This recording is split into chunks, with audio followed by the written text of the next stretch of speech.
Subscribe करें और दबाएं बेल आइकन ताकि कोई खबर रह न जाए। और नाज़रीन, आपको बताएं, आज इस्लामाबाद की अदालत ने तोशाखाना केस में इमरान खान को 3 साल कैद की सजा सुना दी, जिसके बाद चेयरमैन पीटीआई को लाहौर से गिरफ्तार कर लिया गया।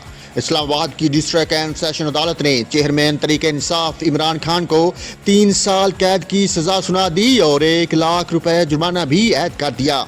अदालत ने अपने फैसले में कहा कि अगर इमरान खान 1 लाख रुपए जुर्माना अदा नहीं करेंगे तो मजीद 6 माह जेल में रहेंगे।